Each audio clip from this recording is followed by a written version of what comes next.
Hi everybody, it's Honest John again.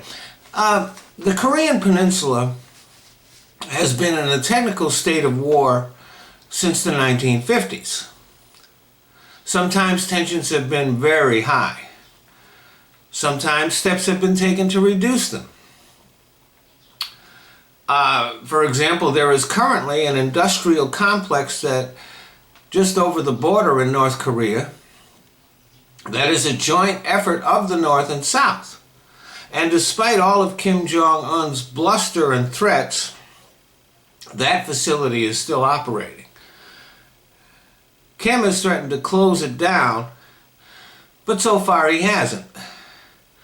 And the fact is that the North needs that facility far more than the South does. During the Clinton administration, it appeared that tensions were being reduced, but then we learned that the North was not keeping to the agreement that had been reached and was enriching uranium. So aid was stopped and tensions rose again.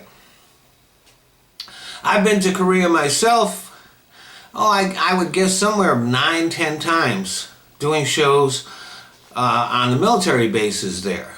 Matter of fact, I got to show you this. This is one of my proudest possessions here. It's a piece of barbed wire from the demilitarized zone over there.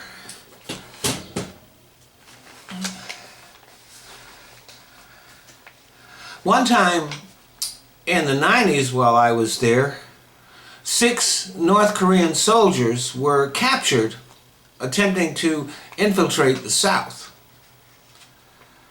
The current leader of South Korea, Park Geun-hye, or Hye, I'm not sure how you pronounce that, is the daughter of Syngman Rhee, who was assassinated by agents from North Korea. So it's understandable she's a bit of a hardliner. She doesn't trust the North Koreans and has long advocated a harder line towards them. She quite rightly sees them as untrustworthy and have taken advantage of every opportunity that has been presented to them to gain an edge while never living up to their agreements, and they haven't. She favors a more aggressive stance towards them. Over the past decade, the two Koreas have come very, very close to renewed hostility. Once when the North sunk a South Korean ship, and the last time when they shelled a South Korean island. Now, cooler heads did prevail, but those were different leaders. I doubt that the current South Korean leadership would not retaliate strongly to provocations like this. But Kim Jong-un is young, untested, and obviously firmly aligned with the hardliners of his regime. And though Asian women have made great strides over the years, Asian culture has not had a long history of respect towards women. And North Korea has been an inward-looking, isolated entity and has not shared in the progress that Asian culture has made towards women. I doubt that their attitudes have changed much at all.